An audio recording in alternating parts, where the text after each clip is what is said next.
Hi, I'm Steve Schindler. I'm Katie Wilson-Milne. Welcome to the Art Law Podcast, a monthly podcast exploring the places where art intersects with and interferes with the law. The Art Law Podcast is sponsored by the law firm of Schindler, Cohen & Hochman, LLP, a premier litigation and art law boutique in New York City.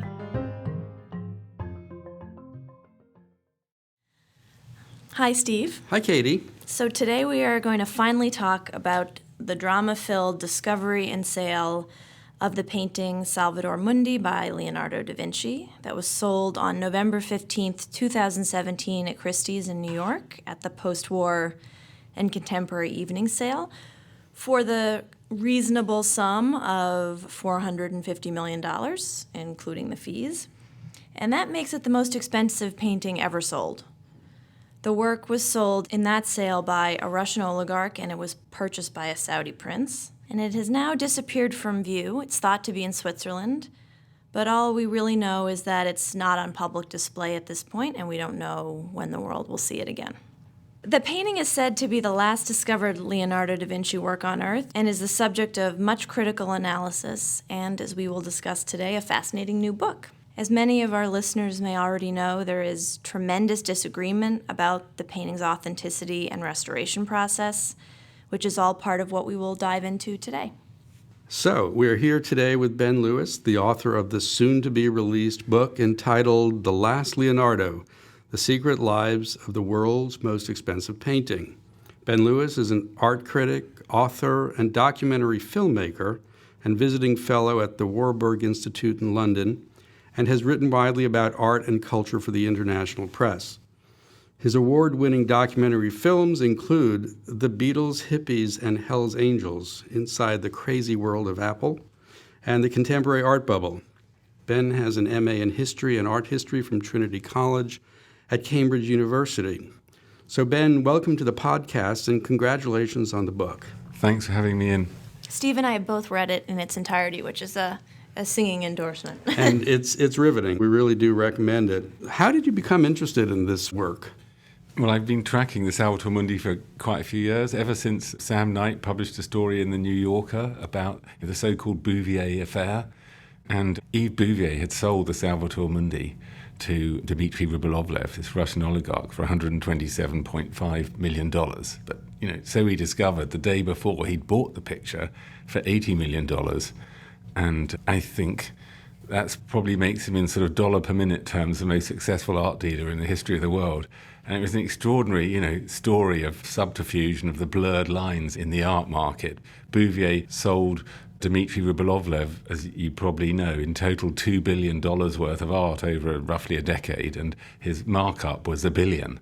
And all the time he gave Dmitry Rybolovlev at least the impression that he was working for him as his agent. Yeah, and just for our listeners who probably know this, Bouvier was running a very high-profile free port in Geneva and then in Singapore and other places, but he was sort of moonlighting as a dealer on the side because he had all this inside knowledge about where all the most valuable art in the world was and how it was moving, and he somehow developed this relationship with a Russian oligarch who used him to build a mega collection, but what was really going on is Bouvier was buying this work and reselling it with a huge price differential, which his ostensible client didn't know about. Yeah, right. That's right.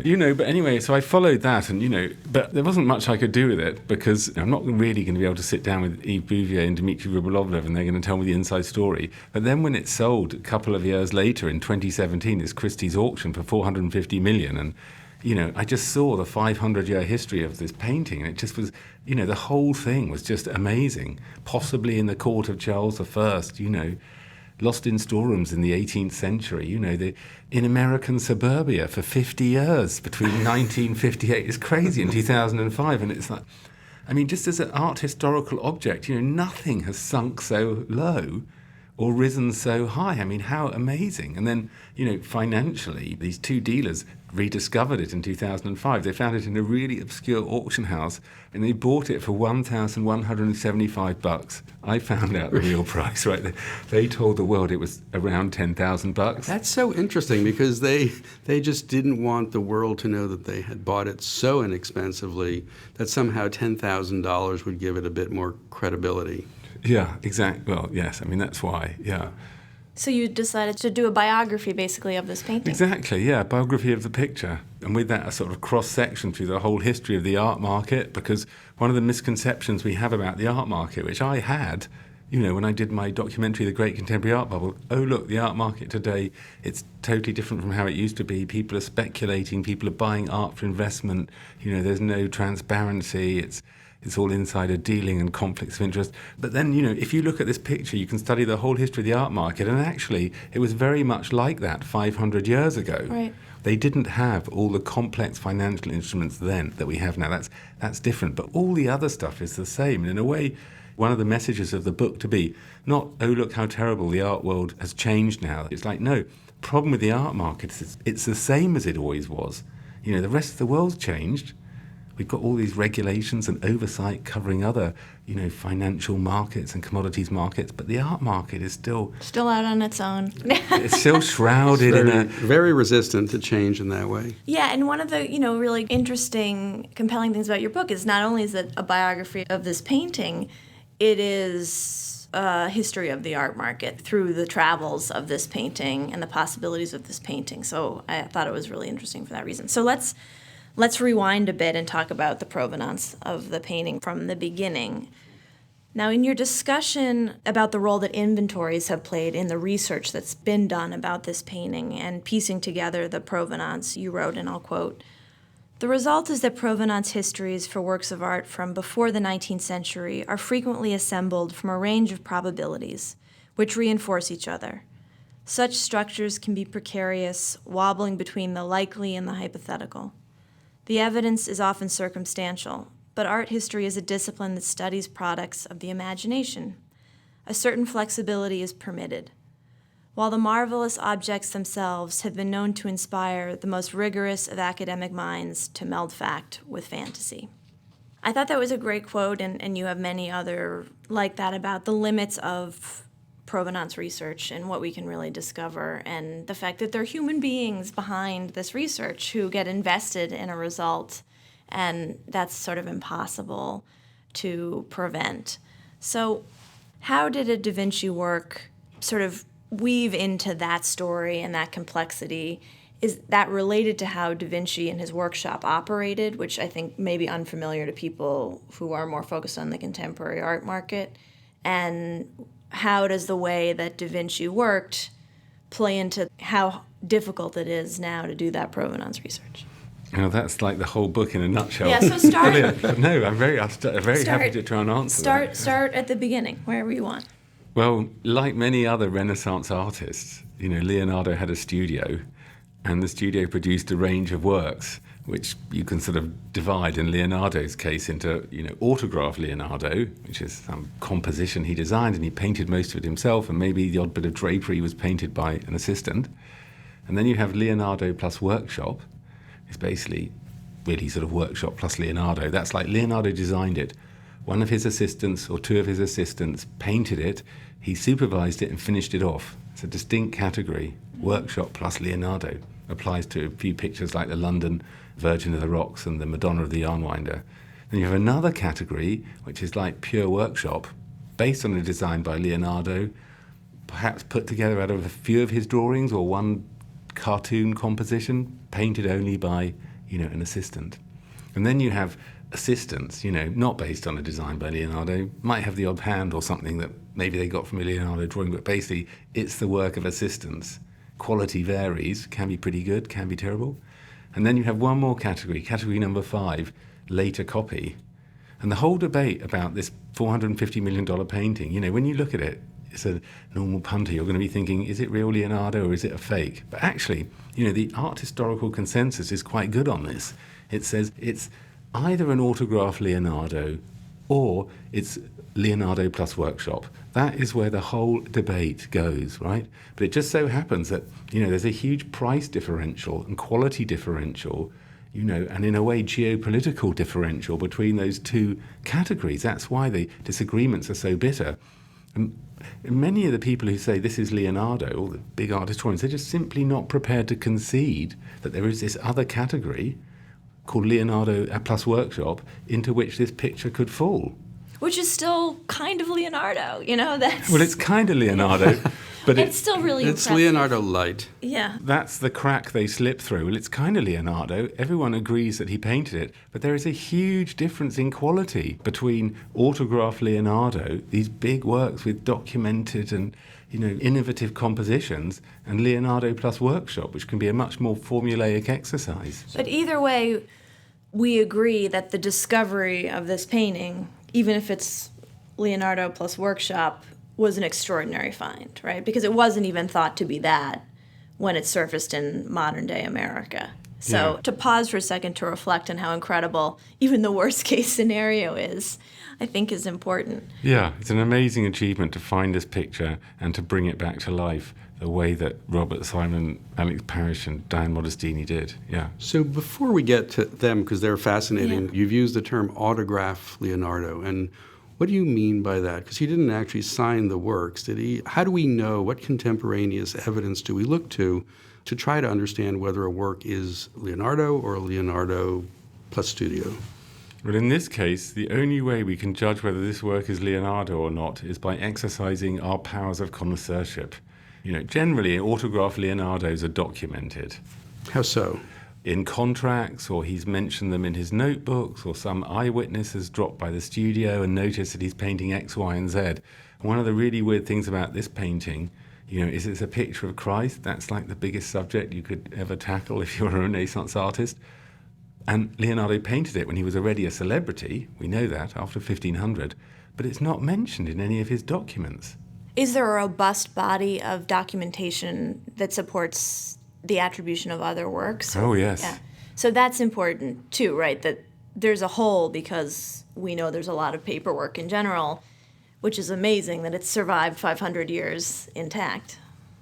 Well, there's lots of paperwork, or enough paperwork for the other pictures to know that, Leonardo definitely painted them. With this one, there isn't any paperwork. And, you're left looking at the picture and actually, you're a great Leonardo expert, you're a Leonardist, and you have to decide if it's got the zing. If you look at it and it's got this incredible Leonardo sfumato, ethereal mystery floating out of you, and that blessing hand is so incredibly subtly painted. Oh my God, that's a Leonardo. That no assistant could have possibly done it. Yeah, problem with that though, no assistant could ever have done it, brackets, question mark. The problem with the situation, what makes this picture such a joy to study and why everyone can make up their own mind, is because the greatest Leonardo experts in the world are divided about it. Amazing. Right down the middle. So let's talk a little bit about, going back to the early 1500s, Leonardo's in France.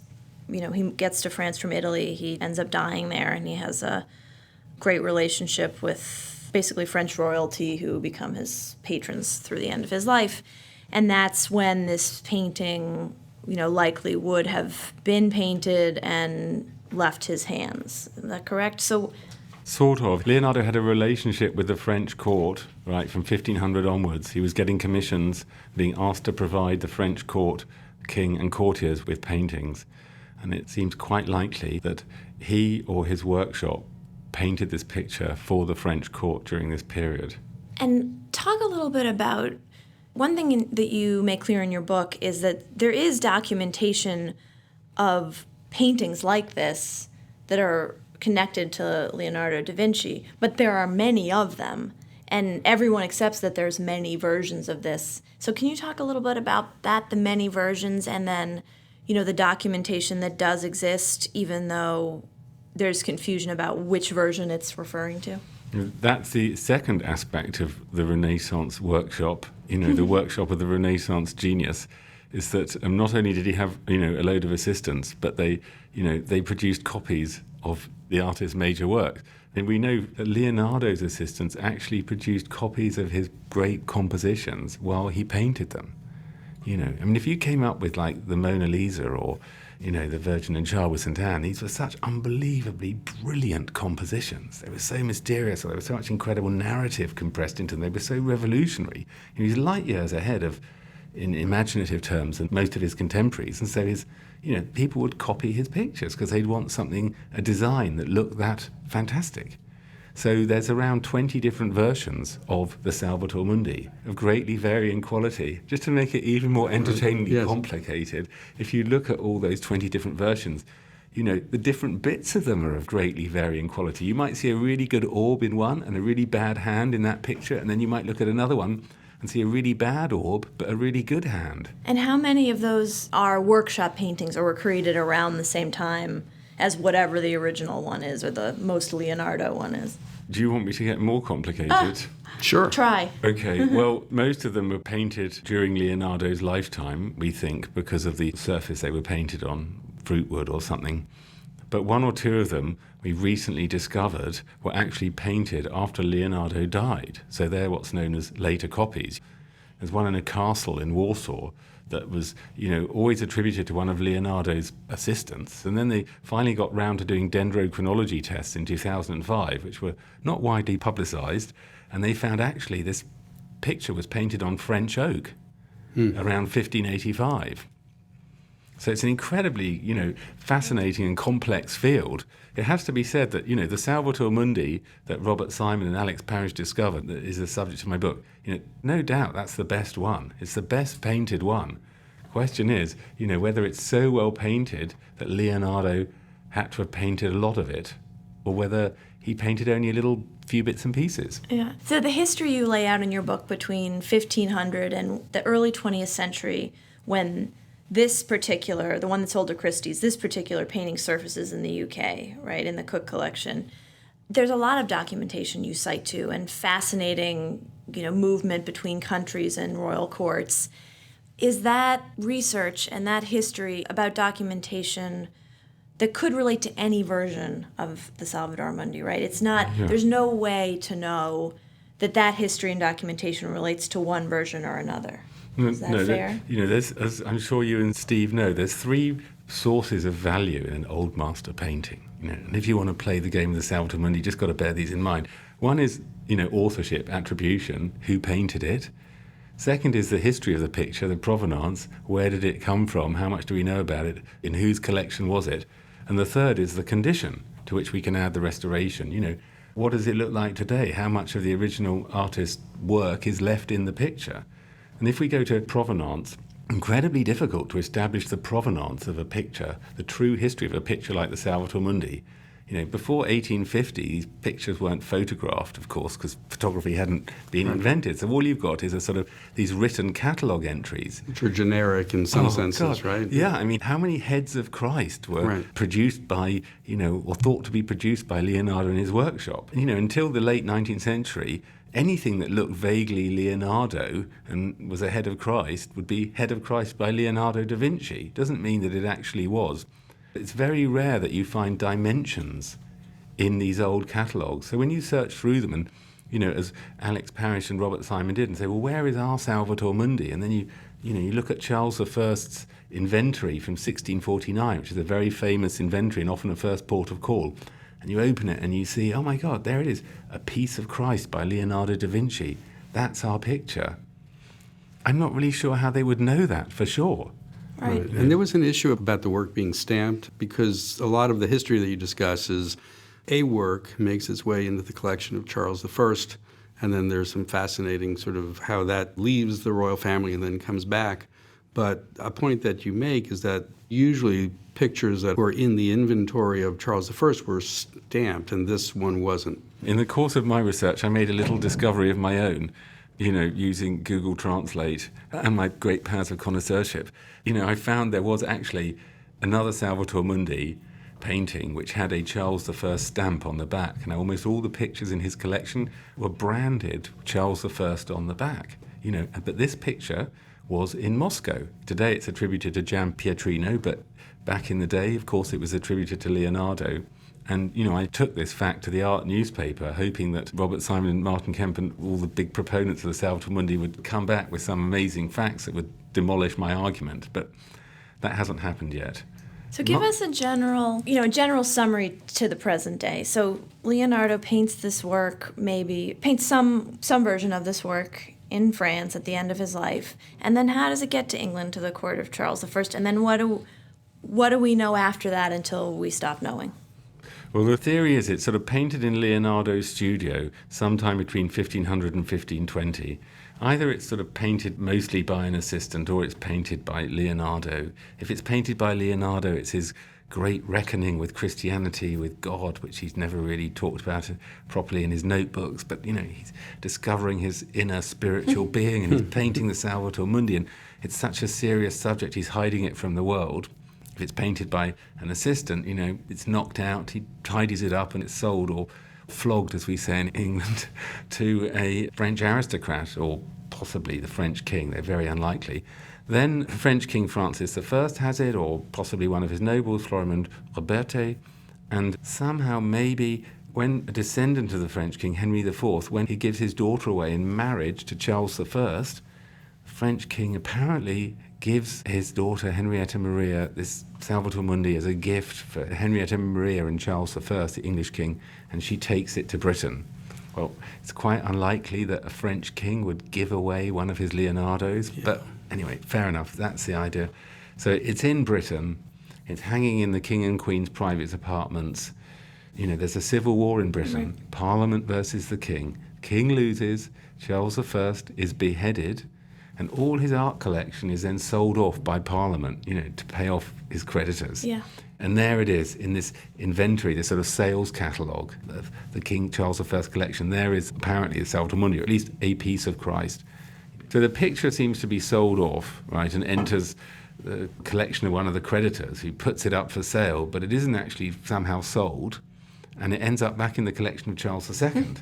Charles II has the picture, and it stays in his collection and possibly in his successors, James II and Queen Anne, and sooner or later it finds its way into an auction house in London in 1763, right, where apparently it's auctioned for £2.10p, which is about £3,000 in today's money.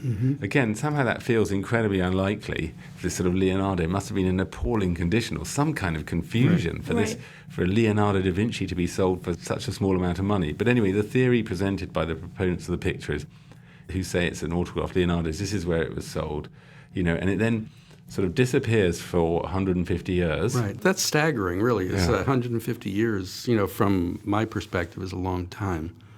And there's just no record of where it was for so long. It's all really weird, but to be fair, they lost one of Leonardo's notebooks, the Madrid Codices. I think there's a couple of volumes of the Madrid Codices. They lost them for 200 years. They were only discovered in 1967, so it's not beyond the realms of possibility if you want. And presumably some, British nobility could have, or aristocrat could have bought this painting and it just stayed in their family collection for 150 years, which plenty of paintings did, so it's not... Or a Catholic institution. It could have hung in a corridor somewhere. Right. That's not implausible. So, but somehow at that time it leaves the royal family. Okay, so then it rocks up again. The first time we know it really exists is in 1908, when there's a photograph of it, heavily overpainted, it's all distorted and damaged, in the Cook collection. Sir Francis Cook apparently had the greatest art collection in Britain in the late 19th century after Queen Victoria.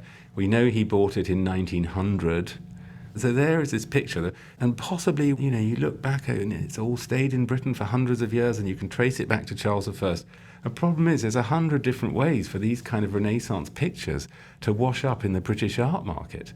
Every time there's an upheaval in Europe, British art dealers, and London was the centre of the art trade in the 19th century, the world centre, they go over to France or Italy and scoop up a load of cheap art off the aristocrats, bring it back to Britain and auction it in London. And there's at least 30 or so different entries in the Getty Sales Index for Salvator Mundis or Heads of Christ by Leonardo da Vinci or followers of Leonardo da Vinci. Which can't all be the same painting. Can't all be the same painting, and most of them won't be Leonardo's.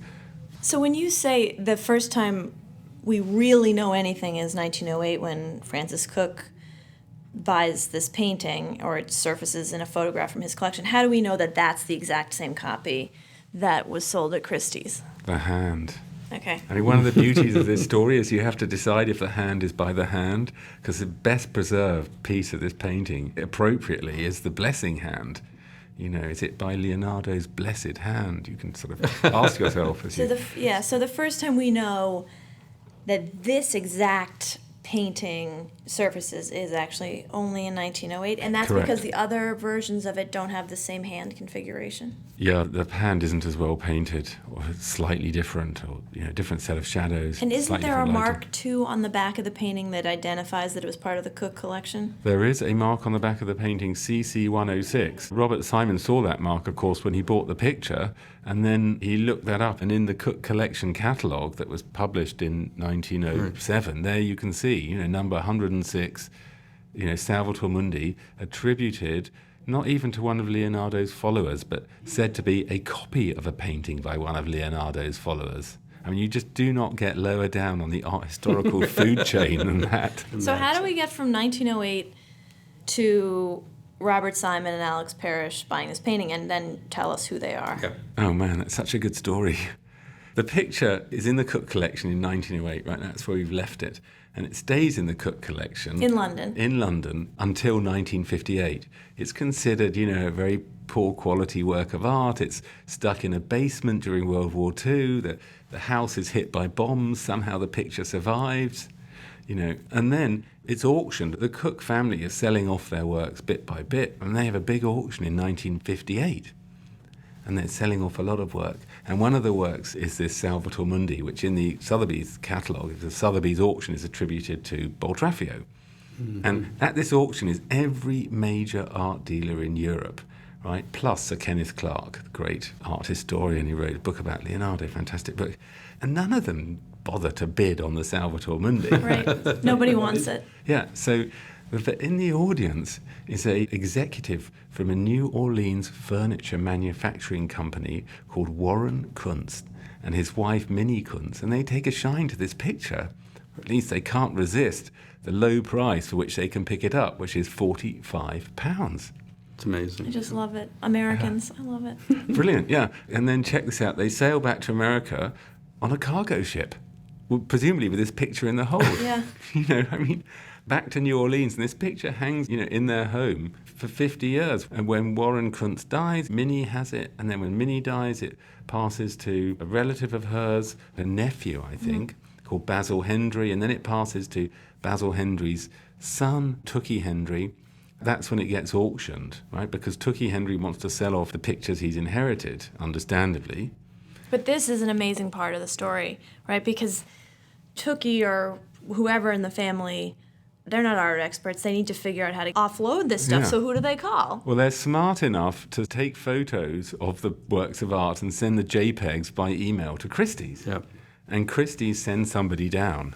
This was in 2005. So Christie's, which sells this painting for $500 million in 2017, its first contact with this painting is in 2005. So Christie's send down a specialist to go round the house, and it's like, no, don't want that, I'll take that. It's almost certain that the Salvator Mundi was hanging in the stairwell, when this Christie specialist went round. And she passed on it. So all the stuff that's left over, Tookie Hendry decides to consign to, a 4th Division auction house in New Orleans called the St. Charles Gallery. And it's put into the auction there with a low estimate of $1,200 and a high estimate of $1,800. And these auction houses, of course, mail out catalogues to anyone who subscribes, which would be, lots of dealers would subscribe to auction house catalogues. So enter Robert Simon and Alex Parrish. Yeah, so Alex Parrish gets the auction house catalogue online, and he's built up this whole database of auction houses that might be selling works that are interesting. He told me he used to spend 13 hours a day going click, click, looking through all these online catalogues. He was working for a dealer called Richard Green, major Old Masters dealer, but also working on the side for himself, and this picture he spotted, for himself. He saw it in the catalogue, and any clever Old Masters dealer would spot something in that kind of picture, but Salvator Mundi, follower of Leonardo da Vinci, for $1,200. It's got to be something, it's got to be worth that, hasn't it? Even if it's a later copy. It's worth saying that at this time, Parrish was not, a mega dealer. He was not famous. He was a struggling art world laborer, right? Alex Parrish was a hard grafter. He had to work very hard, and he hadn't risen very high in the art world, despite, he had a very good eye. He'd had a couple of successes before, and he just saw this picture. And I don't know why lots of other dealers didn't see the picture. It's probably because the auction house is just so obscure, and the JPEG was really low quality, and it was at the bottom of a page, and he spotted it. And then what happens? How does Robert Simon get involved? Well, apparently Robert Simon saw the picture the same time in a hard copy catalogue. And anyway, Alex Parrish rang him up and said, should we go halves on this? So they each invested $587 in a picture that later sold for $450 million. Amazing. And neither of them went to New Orleans to look at the picture in person. Alex bid on it over the phone. It's just incredible. And there wasn't really anybody else bidding, so he got it for below the low estimate. Right, so they win the auction and they buy the piece. Yeah. And that sort of sets off the current trajectory. And Alex Parrish sends a courier down to pick it up. And the painting was in abysmal condition. It was heavily overpainted and pretty damaged. But, the hand was still looking pretty good. And that's what Alex Parrish spotted as soon as he unwrapped it. Oh, my God, this hand is really good. And I can see from the back it's old. I can see its period. It's not a sort of fake. It's not a 19th century copy. This is really interesting. And, that's the point at which Alex Parrish and Robert Simon took it to Diane Modestini for restoration. And who is she? Diane Modestini is one of America's foremost restorers who spent 40 years, I think, restoring paintings for the Crest collection, and she's restored numerous works by followers of Leonardo, like Cesare da Sesto and such like. And she was married to another very, very famous restorer, Mario Modestini. Robert Simon took it round to show Diane and Mario Modestini. And Mario Modestini looked at it and said, it's a really good picture, but, I think it's by a follower of Leonardo, probably painted after, Leonardo died. But, it's covered in stuff. And Diane Modestini then started, cleaning it. And what does that mean? Cleaning it is taking away all the overpaint, all the later restorations, or as much as you can. I mean, pictures like this, like the Salvator Mundi, they've been damaged and restored, damaged and restored, damaged and restored numerous times in their life. And the first thing you do if you're going to restore a picture is try and take off all the overpainting. In actual fact, they didn't take off all the overpainting. You don't always know. It doesn't always come off. I was going to say, how that seems like such a precise, delicate process to remove only certain layers of paint. It's not such a delicate process because the newer editions are a lot easier to take off. You can use cotton buds and it won't take off the original layers of paint when they do that. No, because they're much harder and much drier. Diane Modestini cleans it. It's got a huge crack in the middle. It's, massively damaged. The top of Christ's head has sort of been blown away, and his face is heavily abraded, which means like really, really rubbed away. It's almost like somebody had attacked Christ's face with a sandpaper. I mean, it's really hard, really difficult. First thing they do is they have to send it off to be sort of put back together, because it's got this cradle on the back. It's buckled, it's bent, it's splitting into 5 pieces. Because it's on wood. Yeah, it's on walnut, which links it to the school of Leonardo, to Leonardo's period and his studio. Because this is the third sort of strand in the 3 elements of value that you outlined at the beginning. The first is attribution and authenticity. The second is provenance and whose collection it was in. The third is condition. So far we've talked about the first 2, and it sounds like that the third strand is pretty weak. Yeah, there's another group of art historians who say, actually, it doesn't matter whether this is by Leonardo or School of Leonardo. It's so badly damaged, I cannot tell who it's by. No one can tell who it's by. There isn't enough of Leonardo left if he had anything to do with it. So we just can't make any judgment about the authorship. There are some who say that. That one of the problems with Robert Simon's promotion of the picture is not all the scientific documentation, not all the documentation of the restoration has been made publicly available. So some art historians complain that they can't really make a clear judgment about it because they haven't seen the hundreds of photographs of microscopic layers of paint and all the different stages of restoration. They haven't seen the notes about exactly what was done when. I think this is something Steve and I are particularly interested in as attorneys, and also thinking about how the law is often ill-equipped to deal with these gray zones in the art market. What is real, what is not real, what does it mean to be authentic? And the fact that a conservator could repaint the painting and it could still be sold as an original is fascinating. And I think to people who don't know anything about art conservation and restoration is a bit surprising that, when they go to the Met, they go to the Frick or any number of museums that have world-class old masters collections, that they're probably seeing recently painted, versions of the original painting. Not that it's a new canvas or a new piece of wood, but that it's new paint. And I don't think people know that when they're going into these museums. Yeah. And in fact, there's a conservator who we've worked with who I walked through one of the TEFAF fairs that featured old masters and older works. And he said, I almost can't do it. I almost can't walk through these halls because I look at these works and I just see all the restoration. And it's troubling. And Diane is one of the very best. You don't imply in your book, and I don't think anyone thinks that she was doing anything out of the ordinary from what a normal conservator would be doing. But because this is the last discovered Leonardo da Vinci, she gets placed under a microscope. But let's talk a little bit more about what actually happened with this painting, because it's quite extreme. Well, the question is whether, Diane was guilty of wishful thinking, or whether she knew Leonardo's work so well, and whether certain parts of this picture were so well preserved that she was entitled to reconstitute some of the other bits. Just take them a little bit over the line, just be a little bit imaginative. The hand is so amazing. That's got to be Leonardo. The orb is pretty good. People think that's Leonardo.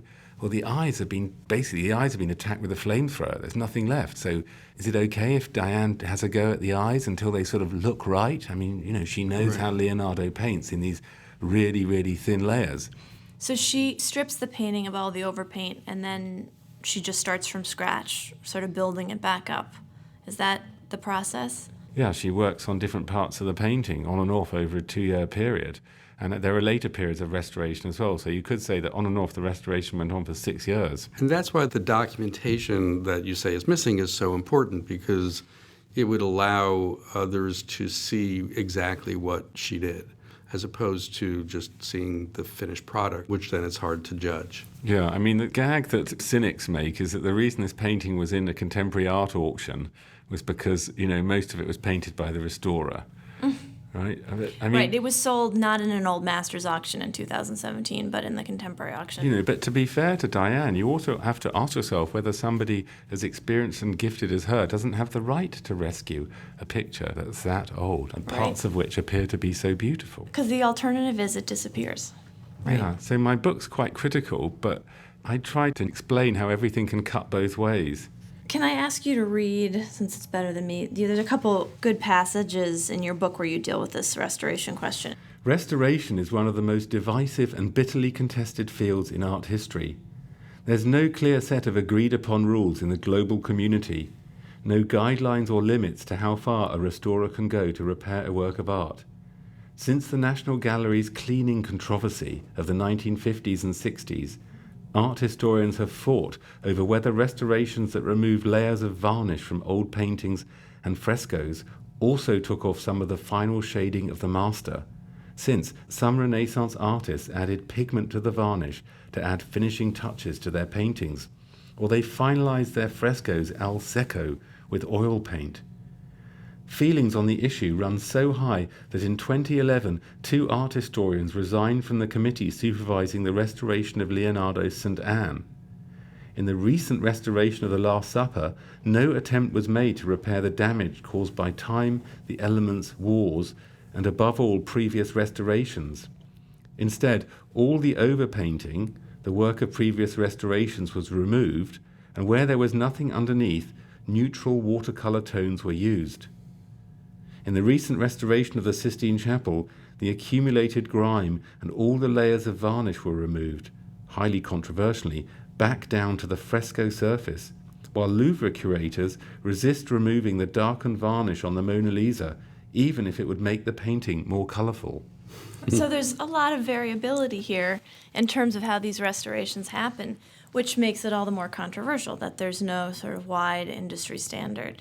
Right. And from a legal perspective, and sort of the way we think about it sometimes is when an auction house like Christie's sells a work like this, the only thing that they're warranting to the buying public is that this is a work by Leonardo.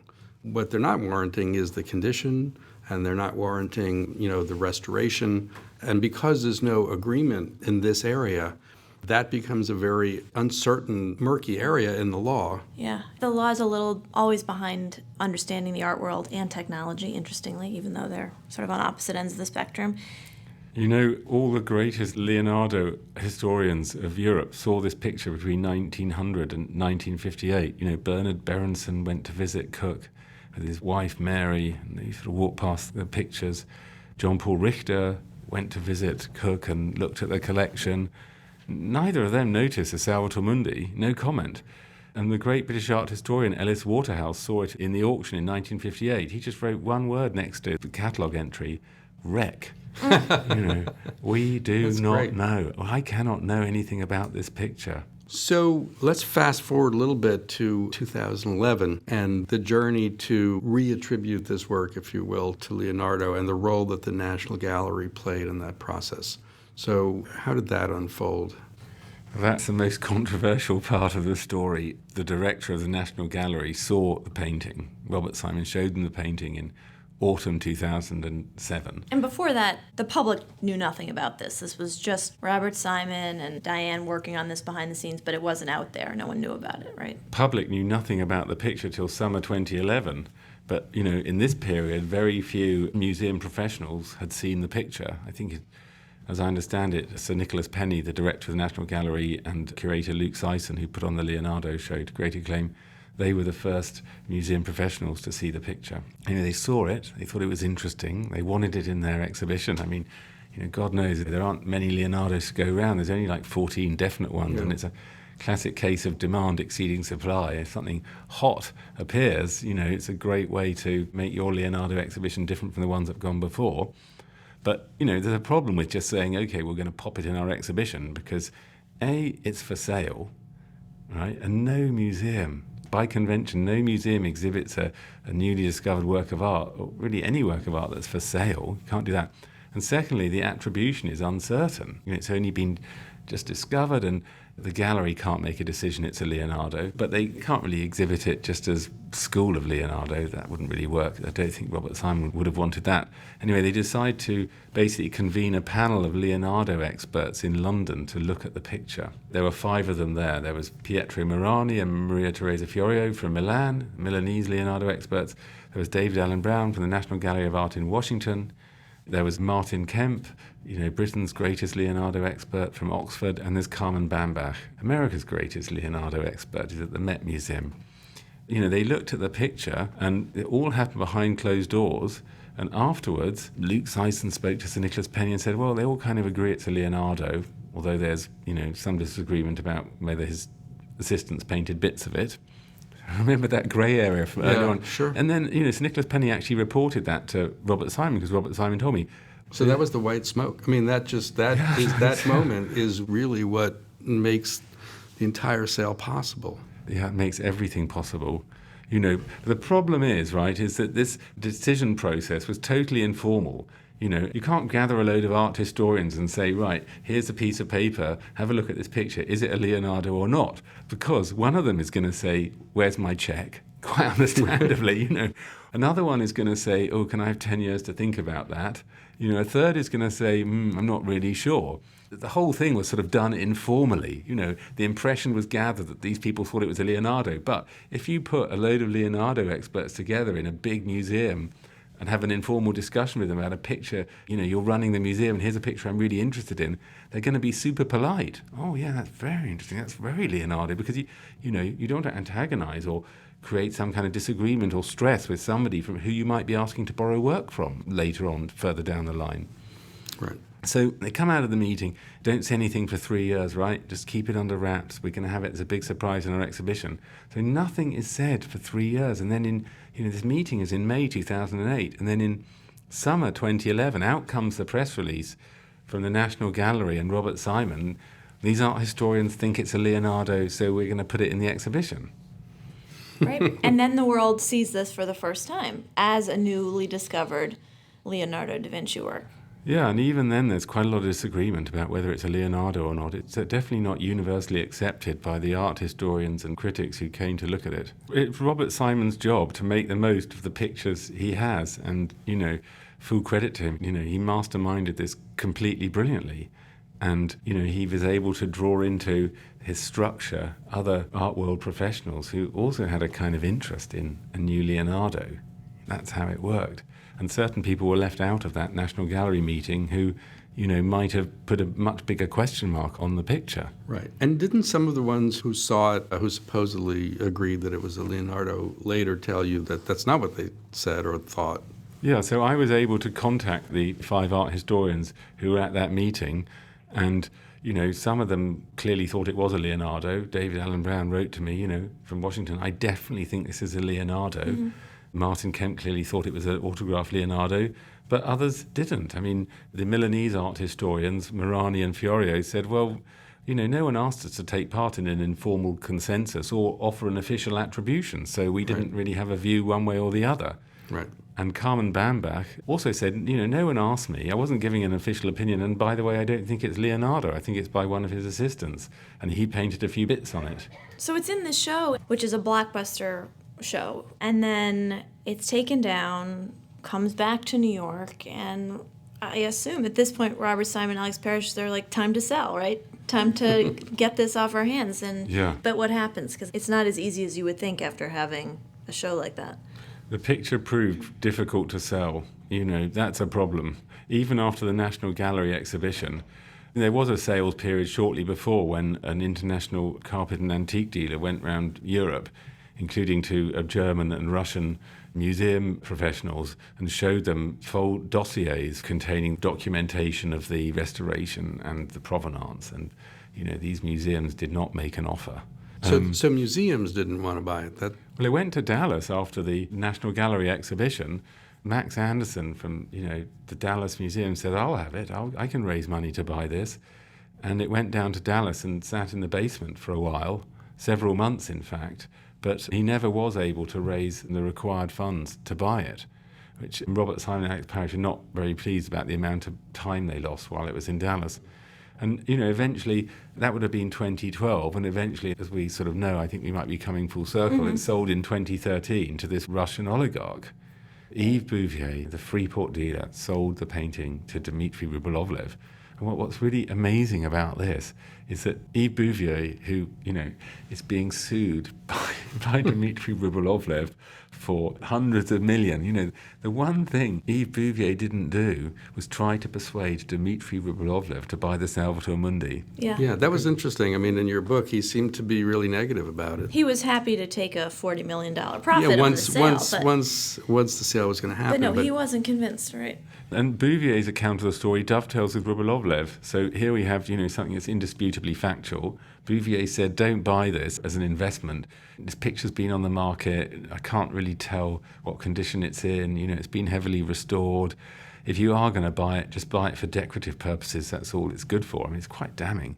And Rubelovlev turned around to Bouvier and said, no, well, I want it. I think it's amazing. I think it's got something. I want to see it, And when he saw it, he wanted to buy it. And so Bouvier arranges the sale for him because that's just the relationship they had. This is pre their breakup. And it's through Sotheby's, right? Sotheby's is brokering this sale for Robert Simon and Alex Parrish and the other owner at that time. Yeah, and out of that come this sort of incredible, this sort of myriad of lawsuits. I mean, I don't think any work of art has been at the center of more lawsuits than the Salvator Mundi. Why was the sale controversial? First of all, I mean, it's interesting that they couldn't get anyone to buy it before Rubelovlev became interested and wanted to buy it and told Bouvier to execute on the sale. So, they were somewhat desperate at that point. But, it's a pretty standard transaction. A few middlemen, a big auction house helps broker the sale. So why was it controversial? Well, Robert Simon and Alex Parrish sold it to Yves Bouvier for $80 million. And Yves Bouvier sold it the next day for $127.5 million, as we know. Right? So one set of lawsuits is Rubelovlev turning around and saying Bouvier was actually meant to be my agent. He made out he was my agent. And didn't tell me. It's a breach of fiduciary duty claim, and then I think he also alleges that Sotheby's aided and abetted. Yeah, exactly. Sotheby's are drawn in because Rubelovlev, who's also filed a $380 million lawsuit against Sotheby's, that Sotheby's knew that Bouvier was marking up the work, and there's a sort of very complicated set of arguments regarding valuations. That Sotheby's provided Rybolovlev with valuations which Rybolovlev's legal team alleges were close to the prices he paid and very far from the prices that Bouvier paid. So it looks like deception. There's another one for you, which is, Robert Simon and Alex Parrish thought as well, my God, when they discovered the price, Sotheby's are in on this, So they started making noises about how they were going to take Sotheby's to court. Sotheby's responded with a sort of complicated American deposition type thing, which is amazing because you suddenly get the whole, very rarely you get the whole story of the sale in incredible detail because Sotheby's are trying to defend themselves and also give away lots of secrets. Yes, discovery. My opinion, a few more secrets than Robert Simon and Alex Parrish might want to try and stop them filing this lawsuit. Robert Simon and Alex Parrish and Sotheby's settled out of court. That was the second NDA they signed. We don't really know what was agreed. I think probably Simon and Parrish got several $1 million, but I don't know. There's an NDA. The Rybolovlev-Bouvier cases are still going through the court. I mean, not just the courts in America, but all over the world. It's Monaco. A worldwide affair, yeah. So Rybolovlev ends up owning this work, right, which he feels he overpaid for, but actually it ended up being a pretty good buy for him, right? And the ultimate irony of this whole mess. One of the beauties of this story is that what happens next is very unpredictable. So Rybolovlev, discovers he'd been overcharged for the art. He can't really look at his art collection with the same joy that he once could. He starts to sell them off, through auction houses and usually at a very great loss.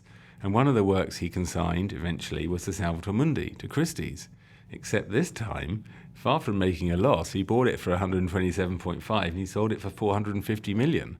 And even if you take off the percentages that the third-party guarantor would have got and Christie's would have got, I think Rybolovlev would have cleared well over 200 million on that sale.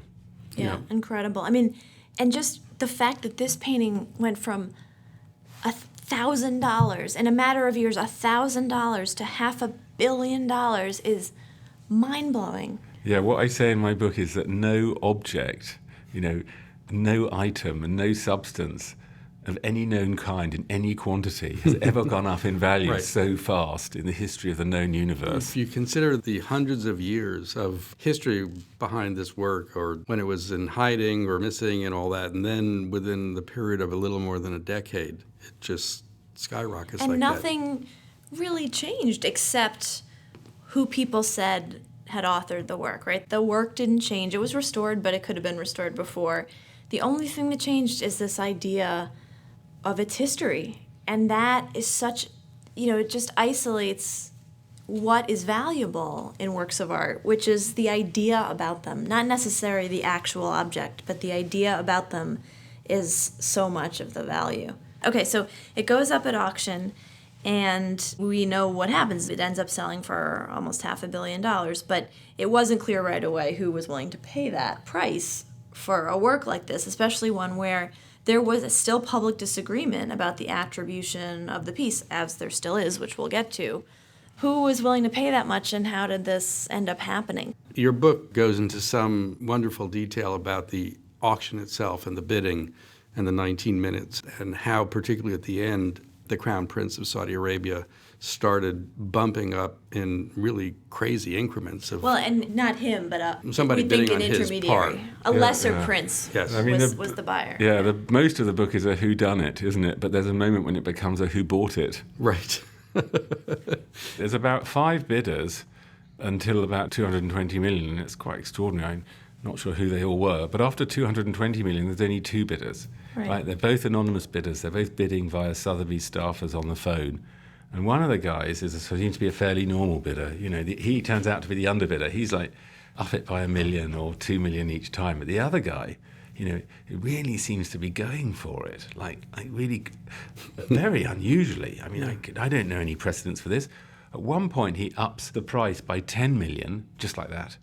There's another moment when he ups the price by 18 million. Yeah. And then the last bid, he ups the price, the winning bid, by $30 million, just like that. It's like a poker game. More like a poker game than an auction. A poorly played poker game. Yeah, I mean, just but trying to almost intimidate the other bidder, right? Yeah. That I've got so much money that you're just never going to, You're never going to win this. And what do we know about who those parties were and why they wanted this work so bad? In theory, you don't know who bought this picture. Normally, you wouldn't know. The auction houses are very secretive. Yeah, it's rights of privacy of the buyer and such like. Anyway, somehow it emerged from sources inside Saudi and I think possibly from American intelligence sources that the winning bidder was a Saudi prince, and he was bidding on behalf of, i.e. using the money of the de facto ruler of Saudi Arabia, Mohammed bin Salman. Right. That came out. And then when you look at the way he's bidding, and this is all sort of Sherlock Holmesy kind of deduction, you kind of think, why would the Saudi ruler be bidding for art? Why would he be bidding so aggressively for art?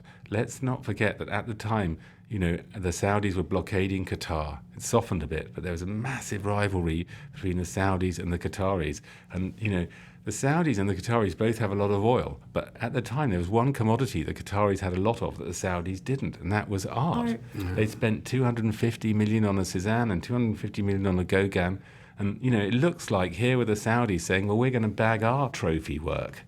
It's a bit like, having a nuclear deterrent, having a Leonardo or a few trophy artworks in your collection. It puts you at the top table, at least in your own mind.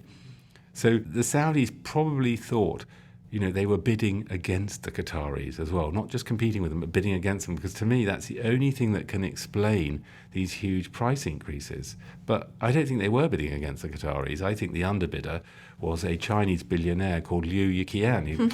Who bought the Modigliani, that expensive one at Christie's auction. But then there's another twist, right? I mean, it doesn't look like the Saudis really embrace the purchase of this work.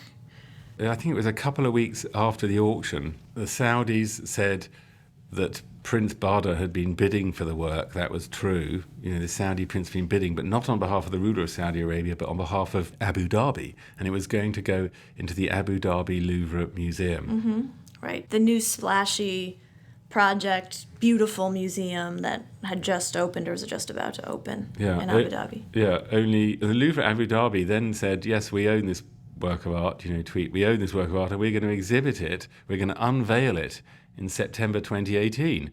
But 2 weeks before the unveiling, they cancelled the whole unveiling. It was just bizarre. I mean, I had a sort of vague idea this was coming because I wrote them in August and said, what incredible events are you planning around the unveiling of this masterpiece? And they said, we don't know yet. And I was like, oh, that's a real giveaway.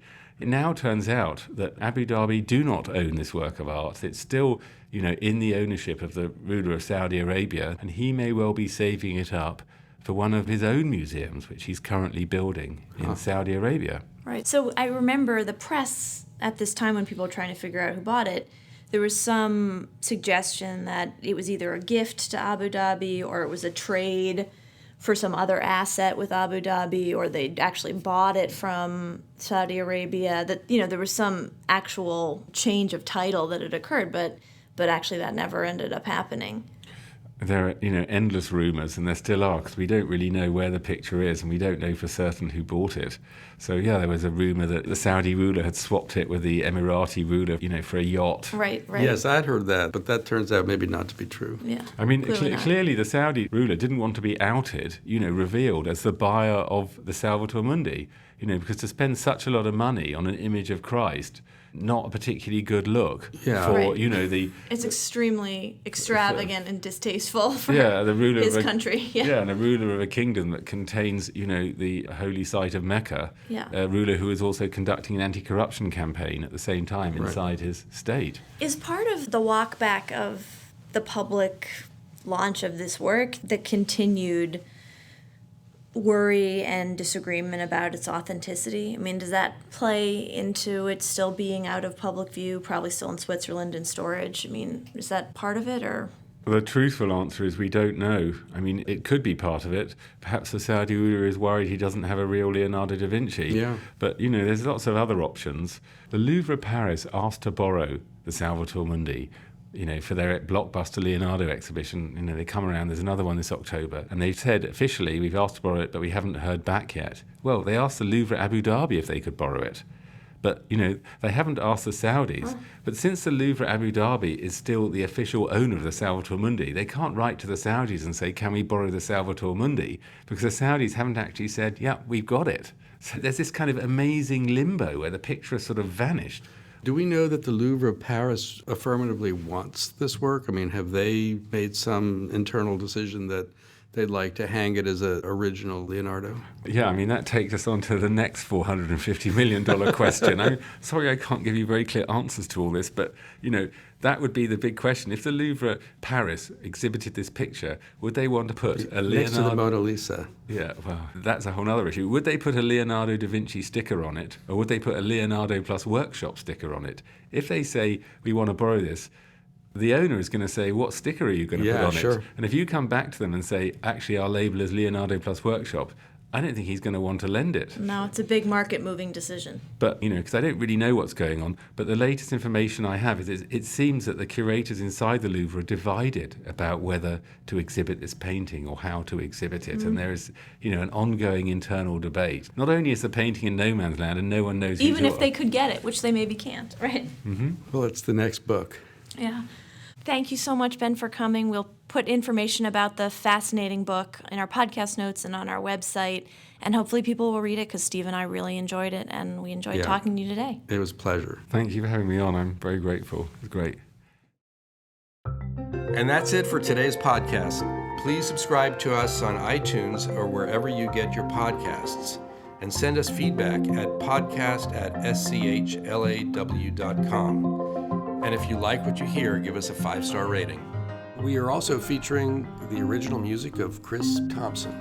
And finally, we want to thank our fabulous producer, Jackie Santos, for making us sound so good. Until next time, I'm Katie Wilson-Milne. And I'm Steve Schindler, bringing you the Art Law Podcast, a podcast exploring the places where art intersects with and interferes with the law. The information provided in this podcast is not intended to be a source of legal advice.